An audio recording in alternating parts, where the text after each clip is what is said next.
to episode 160 of Late Night Linux, recorded on the 17th of January 2022. I'm Joe, and with me are Phelim. Howdy. Graham. Hello. And Will. Good evening. So here we are into the second half of January already. I can't believe it. There's lots going on in the news, though. Let's start with the age-old problem of funding free software. And recently a bit of drama with NPM, where a developer of two quite widely used packages, Faker.js and Colors.js, decided to just deliberately fuck them up because people weren't paying him and he wanted to make a point. This is a really tricky position for these developers to be in. On the one hand, they are being, well, let's say exploited every day, and they see many companies making millions of dollars every year off in some part off of the work that they're doing. And they look at their bank balances and I imagine they are pretty slim. And to go through that sort of pressure all the time must be incredibly disheartening. And at some point, somebody's going to crack. And I think that this is as much a mental health issue as it is a financial issue. And all of these developers who are working tirelessly on providing excellent quality software only to sort of feel like they are unsupported in their moment of need, I think is a big problem for the whole software industry and open source in general. Shouldn't companies just be hiring these people? Say you are a Google of the world. Shouldn't you be hiring the people whose software your products ultimately depend on? It'd be nice. Is that what we want? No, but I think they should give money to them, maybe.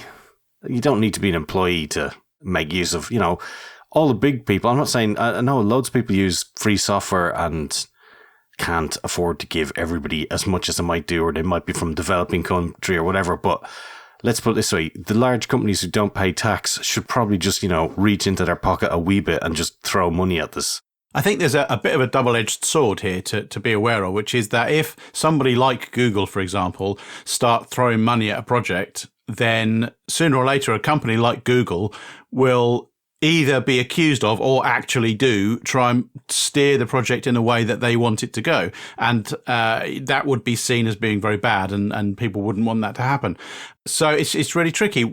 How does a company contribute a significant amount of money to a project without either being accused of trying to steal that project away or actually without trying to steal that project away? Maybe they just give them the money and say thanks and then just walk away and don't make any comment about it. Do it anonymously, I suppose, yeah. Just leave the money behind the tank, King's Cross Station, third stall along. What we need is some kind of foundation, I feel.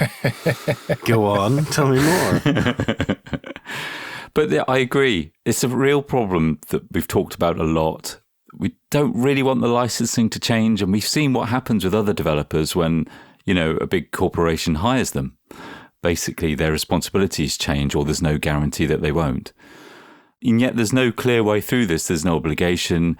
Companies will always take, as they do with tax, the path of least resistance. It opens them up to all kinds of complexity that they just don't want to deal with. And we don't have an easy answer. I think a foundation would be great that dealt specifically with this kind of thing, funding, when there's so many millions or billions involved. But we just don't have it.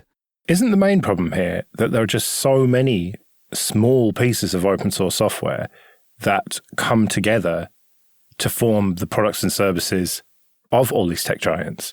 And indeed, all the software that we're using right now, just the Linux desktop right now.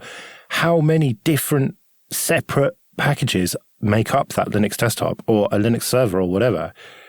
It's almost impossible to divvy up the money properly, isn't it? Maybe we need a universal basic developer income. If you can't meet that standard, then you get pitched in a bit. I don't know. I mean, far be it for me to sound like Karl Marx here or something, but I mean, something should be done that, like, if something is used, even if it's small, it can be remarkably important. A bit like the PRS system in the UK, not Paul Reed Smith guitars, the Performing Rights Service, I think, where if you are a pub or venue or whatever that plays music publicly, a cafe even, you have to pay a certain amount per year, and then that all goes into a pot and gets divided up between all the musicians. But that's changing the license. Is it though?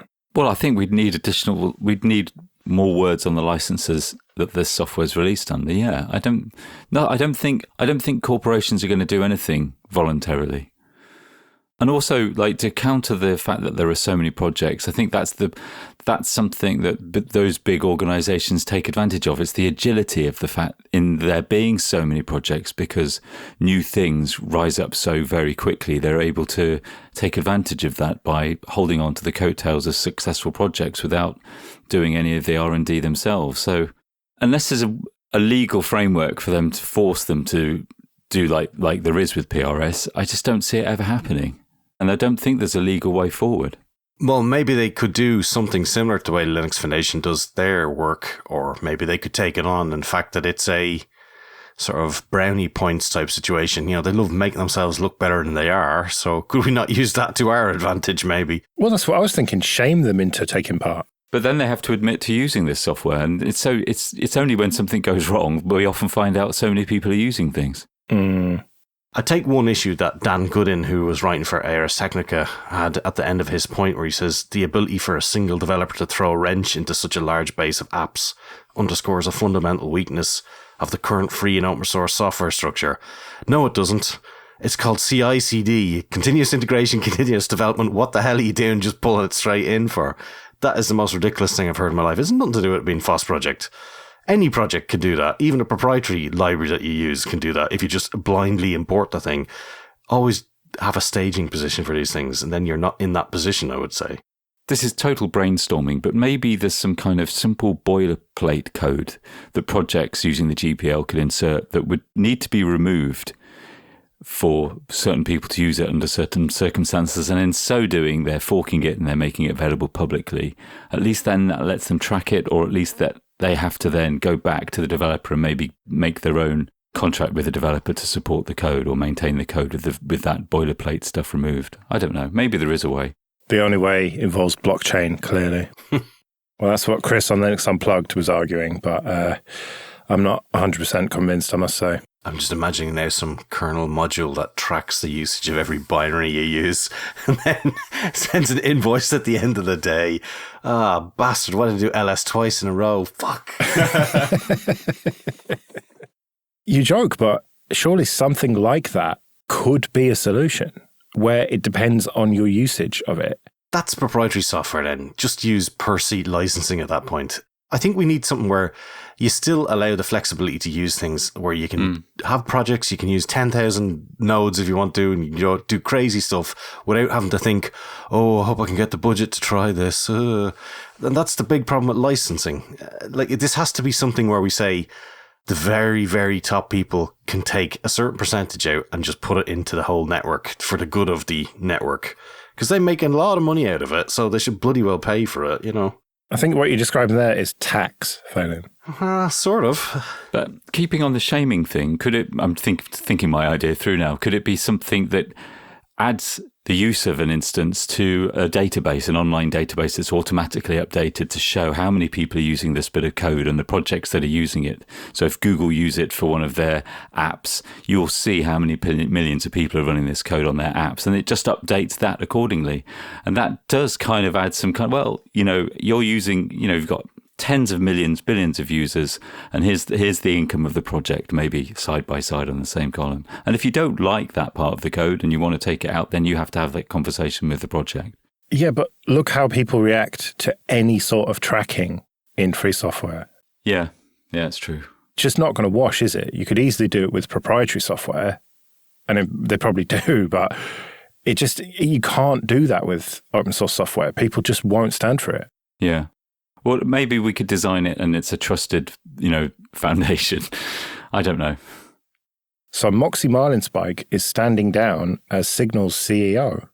Absolutely nothing to do with the crypto bullshit that they have implemented recently that he is involved with. Yeah, I think you're right. I think considering we were only speaking about this a couple of episodes ago and then this happens, and Signal probably had an unprecedented successful year in 2021, it does seem too coincidental to not be.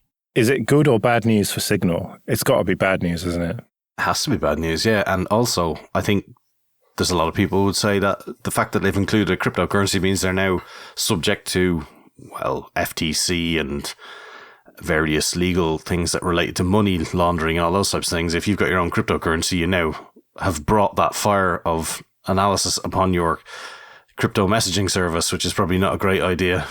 Yeah, I remember that coming up when they first implemented the cryptocurrency stuff, and we hoped that they would sort of give it a rest, but that seems to be a path to monetization.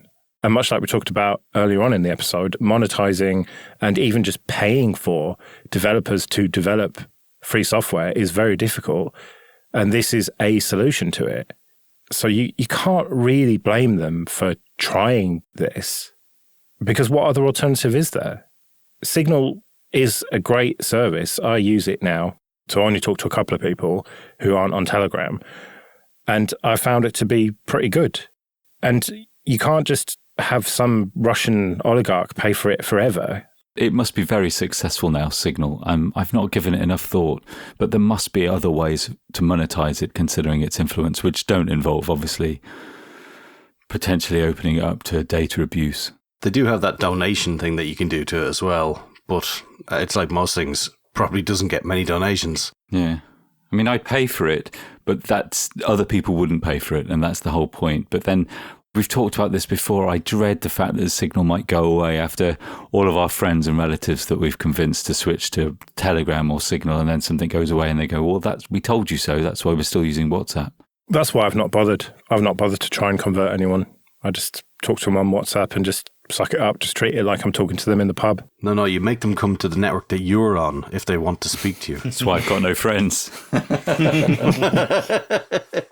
Wikipedia is well funded. I know that has a completely different thing, but I mean, if there's enough funding from enough people like us to keep a project like Signal going, that might work. I could see that working with many millions of users and a significant minority of whom are prepared to pay.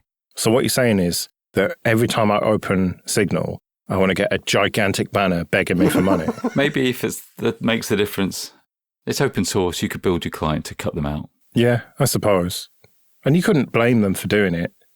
I think it could be a little bit subtler than Wikipedia maybe and still be effective. But yeah, or The Guardian telling me how many bloody articles I've read that month. Well, especially when you look at Wikipedia's balance, it's all right, despite the fact that those ads always make it look like it's on the breadline and about to go under. Well, you've always got to plead poverty, haven't you? Mm. Same with Mozilla. I thought we'd get through an episode without mentioning Mozilla, but no. No, it's just inevitable, isn't it? Have they made the browser better yet, then? Quite the opposite. They're levelling up the browser.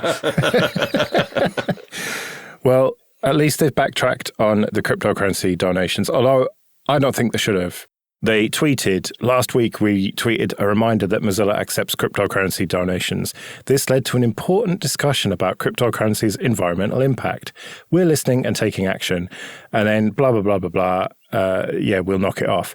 This to me just seems like giving in to the mob, quite frankly. And I said a couple of weeks ago when we spoke about this that it's fair enough to accept these donations.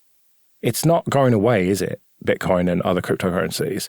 And okay, maybe shouting about how great it is on Twitter isn't a great idea, but just not accepting them, I think, is just shooting yourself in the foot. Yeah, I totally agree. It's like, you could argue the same about your imperialist dollars. The thing that got me was that it felt like somebody at Mozilla didn't really understand the wider implications of what they were talking about, what they were doing, and what sort of reaction their direct community of users would have.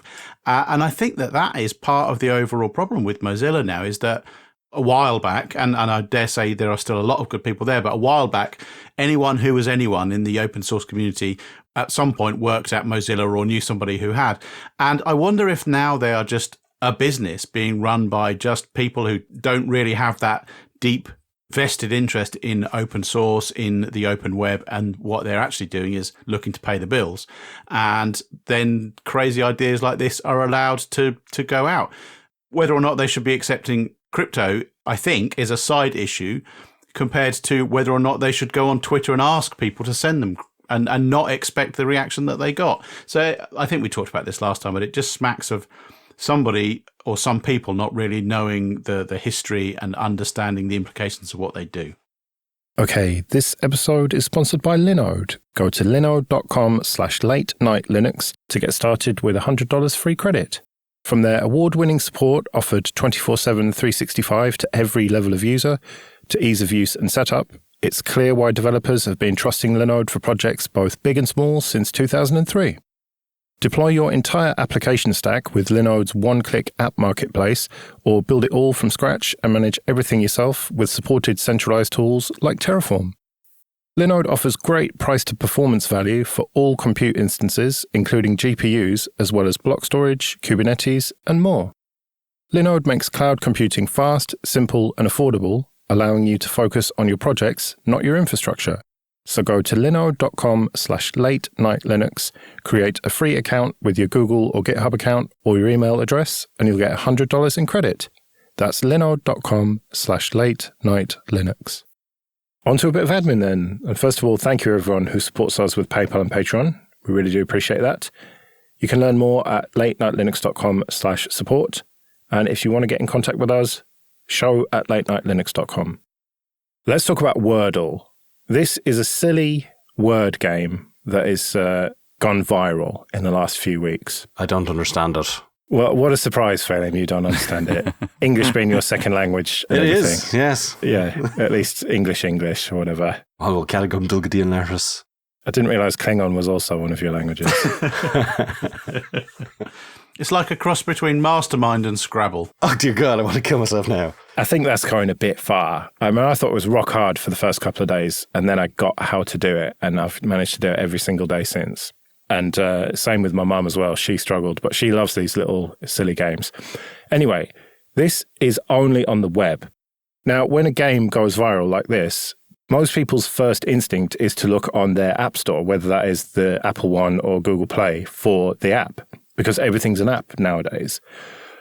But this wasn't an app. This is just a website. I found it because my instinct was to Google it, but apparently I'm not normal. So obviously, a bunch of lazy fucks just stole this game and then uploaded it to the various app stores and tried to make money off it. One of whom smugly tweeted about how well it was doing and how many people had paid for the premium features like extra length words and more than one a day and stuff. There was a massive pile on Twitter, and then he's like made his account private at various points, and then it got kicked out of the App Store along with a bunch of other clones.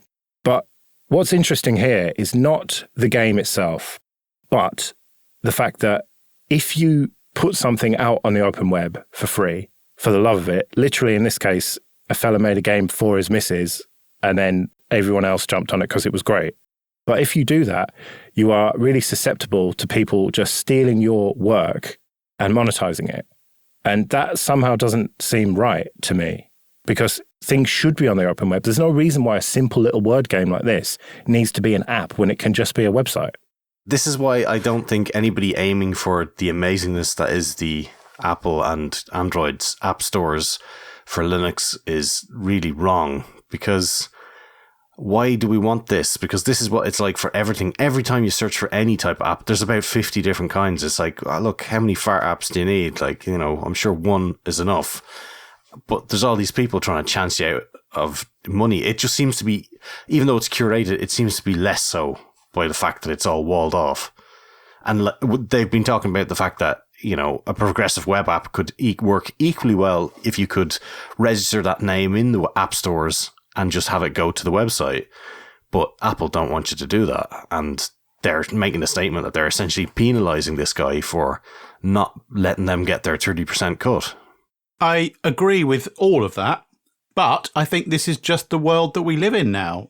And while you shouldn't have to, I think that if you are going to make something like this, and it does seem to be getting popular, you should, I don't know, like imagine that that's what's going to happen and register trademarks and get yourself some sort of legal protection against the thing that you've poured your heart and soul in. Now, I've no idea how much doing such a thing costs. I'm sure it's quite expensive, but it just feels like it was inevitable that this was going to happen. It's happened hundreds of times before. And I don't think that this is the first time we've seen a game like this. I think there have been other versions of it around previously.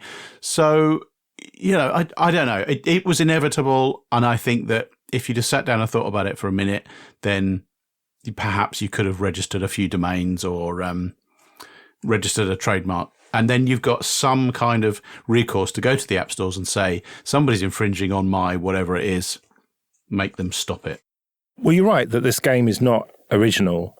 There was a game show in the 80s, I think, and there was even a paper and pen game in the 50s, I think, that was very similar to this. But it's not about the game, it's about the implementation of it. And what he's done is made it really accessible. It's a really simple interface that's really intuitive and works really well. And it feels like there should be some value there. But I suppose you're right that maybe in not realizing the value of it, he's just set himself up for other people to take the value from it. Yeah, I think even if you set out without the goal of becoming rich from your idea, there's still like an element of property that is there that is worth protecting. I think if you're going to invest time and energy in a project, then you probably owe it to yourself to give yourself some layer of protection. Like I say, I don't know how much that costs. Probably too much to be bothered by. And if you just did it for a bit of a laugh, then I guess you're screwed, really. Well, it's funny. There is actually another unrelated word game called Wordle that was not doing very well. It was only getting 1 or 2 downloads a day. And then suddenly it was getting loads and was making a few quid. And the dev of that got in touch with Josh Wardle, who made the Wordle that is famous, and said, let's donate the proceeds to charity. And Josh said, yeah, okay. And so at least a couple of $1,000s has been donated to Boost Oakland, which is a charity geared towards tutoring and mentoring young people in Oakland, California, according to The Verge. So maybe there is a happy ending to this after all. Okay, bad news when it comes to gaming. The Humble subscription service is dumping Mac and Linux very, very shortly. It's been an interesting story arc for the Humble Bundle over its, 10 years, 12 years. It started off as such a great kind of enterprise to try and group games together, make you choose your own price and give a huge chunk of it to charity, and always supporting Linux in those early releases. And then a little while in, not every bundle had Linux, and then it became a kind of app store and competitor to Steam, and then it kind of became a key exchange. And so the subscription service on top of that, I don't know. And there's also a client, and I think this is to do with the fact that the client is going to become Windows 11 only. It doesn't surprise me, but it is. I think I'm sad for the loss of the original idea behind the Humble Bundle rather than the lack of Linux support. My interpretation was this was just around the subscription services. Yeah, I think you're right. I think it's just the subscription service. Are you saying I'll still be able to buy hordes of PDFs that I won't look at for ages and end up in some directory somewhere? Yeah, I think Thank so. God. And I think the bundles are still going to continue. But it's definitely a backtrack. I think in its philanthropy, gaming philanthropy, there you go. So what you're saying is we have exactly the same numbers there are of Mac gamers. That's what I'm taking away from this. Yeah, possibly. I mean, considering the Macs haven't had any kind of modern GPU hardware until the M1s, it's not really surprising. We are both equally useless. Just sounds like the typical capitalism entropy to me. God, there's a bit of a theme in this episode of the podcast. All right, let's have a good laugh at Canon, who, because of the global supply chain issues and chip shortages, they're now forced to ship some of their ink cartridges without the chips. And it means that when you put official cartridges in your printer, it gives you all sorts of errors and you just have to say, yeah, fuck off, I don't care. And then it prints anyway. What? How will we know? Without the copy protection, we'll never be able to use and know if that ink is the same as proper ink that is exactly the same. I fucking had a lol-induced hernia when I read this first time. It is quite funny, isn't it? Ridiculous. Absolute farce. The price per milliliter of ink is, I think, it's the most expensive substance on earth. Yeah, as an aside, I've never understood cartridge subscriptions either. Who pays for those? I think this hasn't affected HP because they really have locked down their printers. Just the prices have gone up, probably. What I've always done is tried to buy new sealed cartridges off eBay for people who bought a load and then their printer just stopped working. And then they bought another one and they weren't compatible. But then I got a laser printer and just never looked back. Well, I've got a Canon. It works really well on Linux, even the scanner, and I've been buying cartridges off eBay since the beginning, and they've all been fine. And now I don't feel guilty about it. Well, my interpretation was that these knockoff cartridges would all have worked anyway. You just had to go through some nag screens. I had assumed that they just genuinely wouldn't work, which is why when you buy like hooky toner cartridges, they've got some kind of third-party chip literally glued to the top of it with some wires going down to the little connectors. Without them, I assumed it wouldn't work, but maybe that's actually a con, and you just have to go through a few nag screens and it would have worked anyway. Do you not remember having to buy one of those cartridge resetters with like a battery in it that you had to put against the chip and press buttons and so? This is probably all nonsense as well. Or refilling cartridges. I've done that in the past. Oh, Jesus. It's a horrible job. Why didn't I pick a cream carpet? Right, quick KDE corner before we get out of here then. The first one, Plasma 5.24 beta is out. Yeah, and if you're able to do testing, it would be a great chance now it's about a month away, I think, or maybe a fraction less at this point. But they've got loads of breeze improvements. The critical notifications are better. Graham, you use Pass on KDE. Plasma Pass has been improved, new interface on it. Oh, excellent. I didn't know that. And yes, I do use it. That's really cool. And I keep meaning to do it for the last 3 years to move everything in there, but I still haven't. The Pick of the Day plugin has some really cool art from simonstaller.se. And he does some really cool sort of, I don't know, manga-esque futuristic pictures. And they've also got inline help in KRunner. Discovery's had a whole tidy up UX. It's got Flatpak management and distro managed packages in there. And the fingerprint reader works for enrolling your fingerprints. And I have a feeling that might be something to do with the phone coming. What's this Caver graphics and dev videos? So this is Ken Vermette. We linked him last time. He was doing some drawing of wallpapers videos, which, you know, a very Bob Ross-like open source graphics. Well, he's kind of made that a bit more of a thing now, and it's kind of quite cool. He's got a Kver is his username. He does Kver Create and Kver Play. So he's doing ones where he's doing a lot of stuff on KDE icons and stuff like that, so you can follow along. Or he's doing some game playing as well, and he's going to do stuff like developing FOSS games on the Godot engine and or Godot, I don't know how you say it, yeah, if anybody's interested in that, worth a look. Stick it on the background.